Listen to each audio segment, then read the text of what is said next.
Coffee Break Italian, episode 4.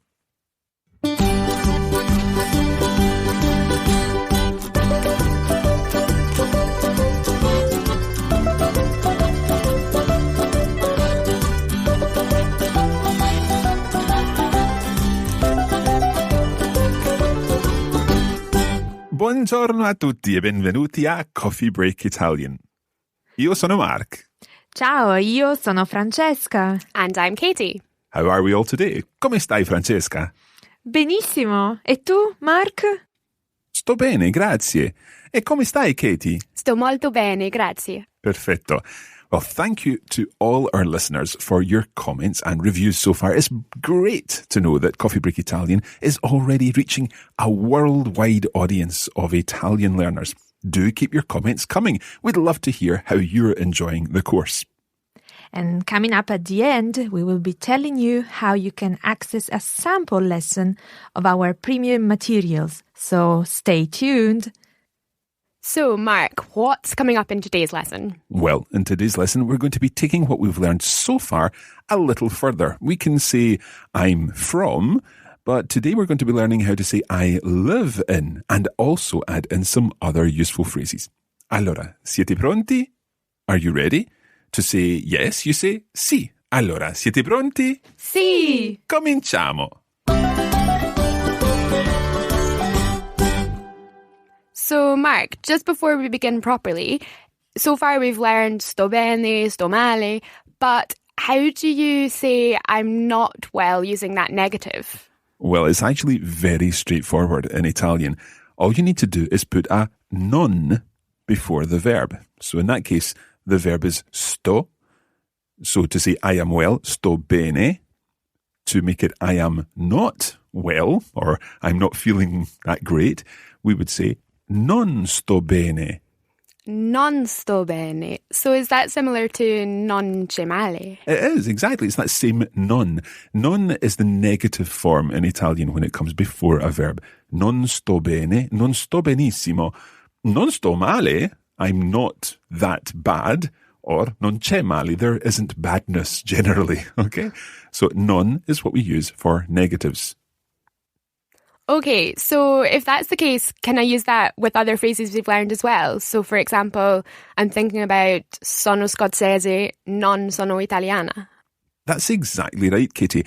And in actual fact, that's what we need to do with language. We need to take the little elements that we know and combine them in order to manipulate the language and to make sentences that perhaps we haven't learned yet. It's not about learning a series of phrases off by heart. It's about understanding how the language works. And that's very important to us here on Coffee Break Italian. So, good question. Buona domanda. Now, this negative form will come back in some of the things that we're going to be talking about now. Last time, we spoke about nationalities, how to say, I am Scottish, I am Italian. And we also learned the question, where are you from? Francesca, can you remind us how you say that question? Di dove sei? Let's try repeating it again after Francesca. Di dove sei? Di dove sei? And of course, you need to repeat it in between Francesca and Katie. Let's try it one more time. Where are you from? And this is the informal version. Di dove sei? Di dove sei? So literally, from where are you? Now, there's also a formal version of that question. Can you remember what that was? Francesca? Di dov'è? Di dove? Eccellente. Now, we need to also remember some of the responses to this question. So, I'm going to put Katie on the spot here. Hope that's okay. Okay. And I'm going to ask you to answer the question, di dove sei, using some different nationalities. And of course, our listeners can join in too. So first one, di dove sei, I want you to say, I am English. Katie? Sono inglese. Sono inglese. Okay. What about I am Canadian? Sono canadese. Sono canadese. Now, those ones both use the ese ending, so they don't change. Katie, if you were Italian, how would you say, I am Italian? Would it be sono italiana? Perfetto. And how would I say I'm Italian? You would say sono italiano. Of course. So we change the ending depending on whether it's a male or female person talking. Now, let's think about this question and answer and see if we can change it slightly, because what I would like you to do now is answer the question, Katie, sei italiana? Sì. Oh, so you've suddenly become Italian? So, sei italiana means, are you Italian? We're using that sei, are you, and then putting the adjective or the nationality after that. Sei italiana? How do you say no? Okay, no is no. No. So how do you say, no, I am not Italian? No, non sono italiana. Perfetto. So we're using that non again in there, the non for the negative. Let's try some more of these. Katie, sei australiana? No, non sono australiana. Let me hear that again, Katie. No, non sono australiana. Katie, could you say no for me, please? No. Aha, that's much better. In Italian is no as opposed to no. No. Is that better? Yes, much better, Katie. Okay. Excellent. It's wonderful having Francesca here, who's very particular about her pronunciation, indeed all our pronunciation of Italian. So, no, non sono australiano, or in your case, australiana. Let's try a few more of these. Katie, sei francese? No, non sono francese. Is that French by any chance? It is indeed, yeah. French, francese. Francese. Okay, so you're not French. Sei cinese? No, non sono cinese. Brava, Katie. So you're not Chinese either? No. Sei austriaca? No, non sono austriaca. Yeah, so you're not Austrian. Sei italiana? No, non sono italiana. Sono scozzese. Perfetto. So we've got this construction, no, non sono your first nationality, or the wrong nationality, sono the correct nationality. So in my case, no, non sono canadese, sono scozzese. Francesca, can you give us an example for you? Ad esempio, sei svizzera? No, non sono svizzera, sono italiana. So have you worked out what svizzera or svizzero in my case would be? Could it be Swiss? Esatto. So Swiss, svizzero, svizzera. So one more time, Francesca, sei svizzera? No, non sono svizzera, sono italiana. Eccellente. Allora, Francesca, sei italiana? Sì? Sei di Milano? No, non sono di Milano, sono di Trieste. Okay, so we're using the same construction in a different situation. No, non sono di Milano, sono di Trieste. Ma Francesca, tu non sei di Trieste? No, non sono di Trieste, sono di Torino. Ah. Mark, did you say something like ma at the beginning of that? I did, yeah. The word ma means but. It's a very useful word in Italian. I said, but Francesca, you're not from Trieste. Ma Francesca, tu non sei di Trieste. Try repeating ma. Ma. Molto bene. Okay, today we have a new question for you. It's similar to a question that we've already learned because it uses one of the same words, and that word is dove. What does dove mean? It means where. Yeah, so this question is, dove abiti? Dove abiti? And can you guess what it might mean? Those of you who have done some French might well work this one out. I think it might mean where do you live? Exactly. So the verb abitare is to live. Dove abiti? Dove abiti? So Katie, have a listen to this conversation between Francesca and me. Francesca, dove abiti? Abito a Firenze. E tu, Mark? Dove abiti? Io abito a Glasgow. So, Katie, you've been hearing there a conversation about where I live and where Francesca lives. So, how do you say I live in? I think you said abito a. Esatto. So, you live, in the question, where do you live, is abiti. Abiti. And I live, abito. Abito. So, I would say abito a Glasgow. Dove abiti, Katie? Abito a Glasgow. So can I say anch'io abito a Glasgow? Benissimo. So, I also live in Glasgow. Anch'io abito a Glasgow. Or if you also lived in Florence, like Francesca, you could say Anch'io abito a Firenze. Perfetto. I've just said abito a Glasgow. And how do I say I live in Glasgow in Scotland? Okay, in that situation, the word for in changes slightly because when we're talking about a town, it's abito a Glasgow, abito a Firenze, abito a Milano. But when we're talking about a country, the word for in becomes in. So I would say abito a Glasgow in Scozia. Try saying the word for Scotland again. Scozia. Scozia. So I'm saying abito a Glasgow in Scozia. Abito a Glasgow in Scozia. Francesca, dove abiti? Abito a Firenze, in Italia. Now, Francesca's already explained that word before to us. Italia for Italy. Try saying it again. Italia. Italia. So let's try saying the whole sentence. I live in Florence, in Italy. Abito a Firenze, in Italia. Abito a Firenze, in Italia. Katie, I noticed you did something that my students very often do. You said Firenze instead of Firenze. Can you repeat Firenze for me, please? Firenze. So it's more of a t's sound. Yes, it is. Okay. Firenze. Firenze.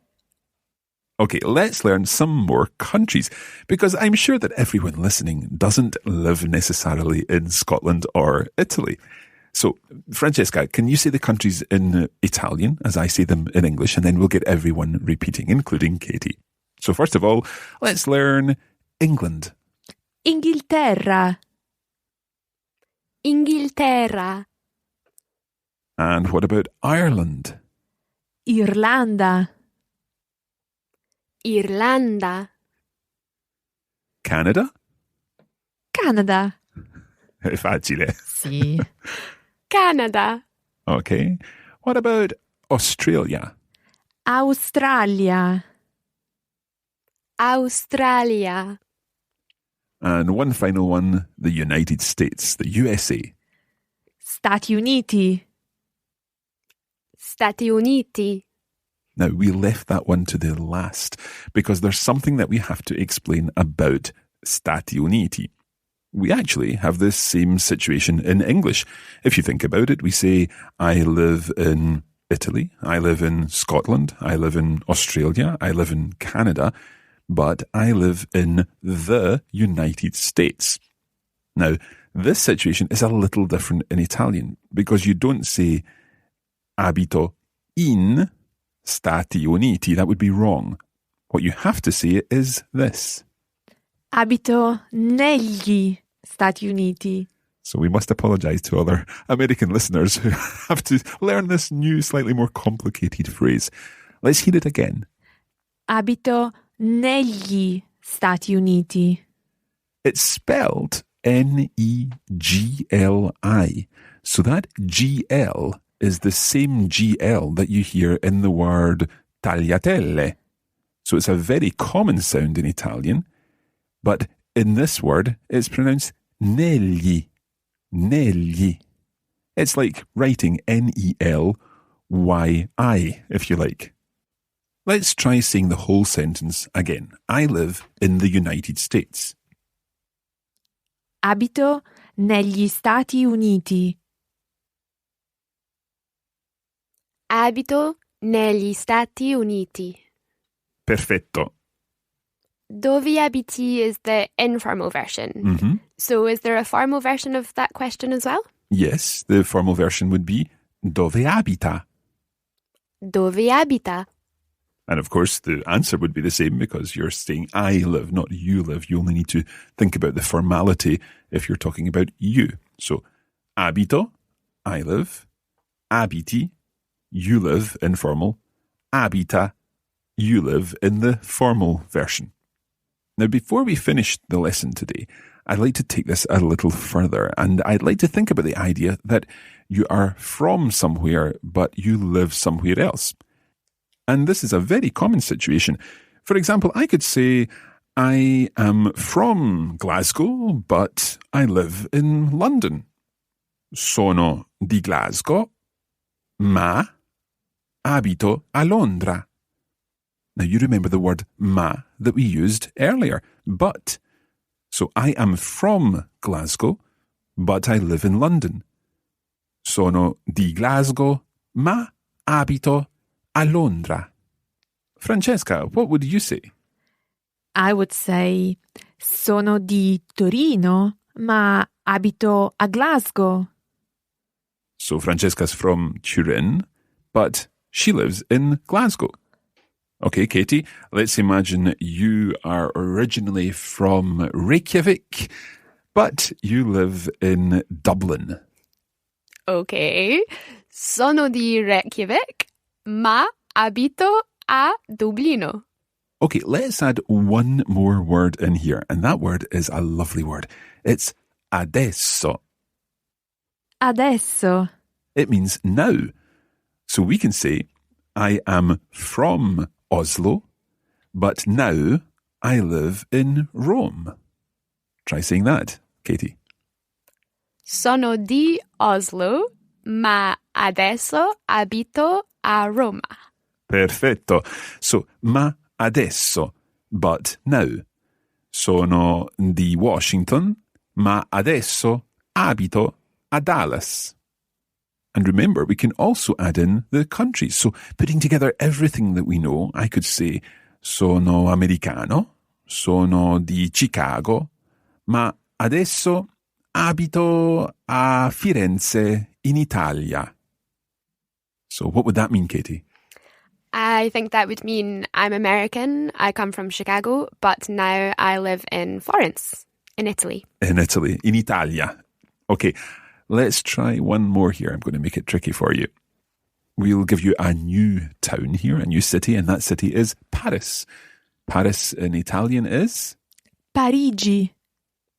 Parigi. So, Katie, how would you say, I am French from Paris, but now I live in Seattle in the United States?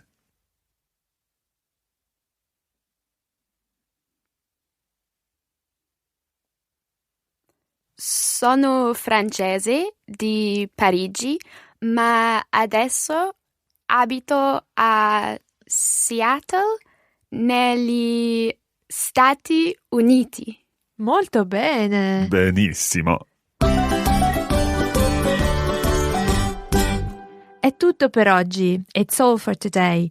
We hope you have enjoyed it, and we will be practicing more next time when we will be learning how to introduce members of our family.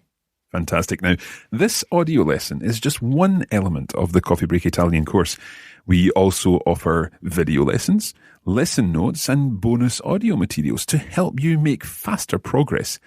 All of this forms the premium version of the course. If you'd like to get a sample of the premium content, you can do so by going to coffeebreakitalianplus.com. That's Coffee Break Italian, Plus. coffeebreakitalianplus.com, where you'll be able to download a sample video, bonus audio, and lesson notes. It's been great to see all of your comments on the Facebook page so far. And this week, why don't you post a photo of your own town or city and add a comment using the new phrases you've learned today? You can join us on the Facebook page at facebook.com/Coffee Break Italian. And if you are on Twitter, we are at Learn Italian.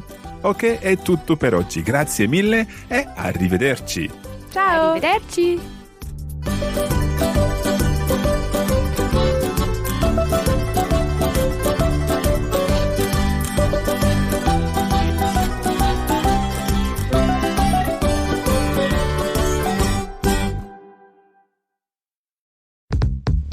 This is a production of the Radiolingua Network. Find out more at radiolingua.com.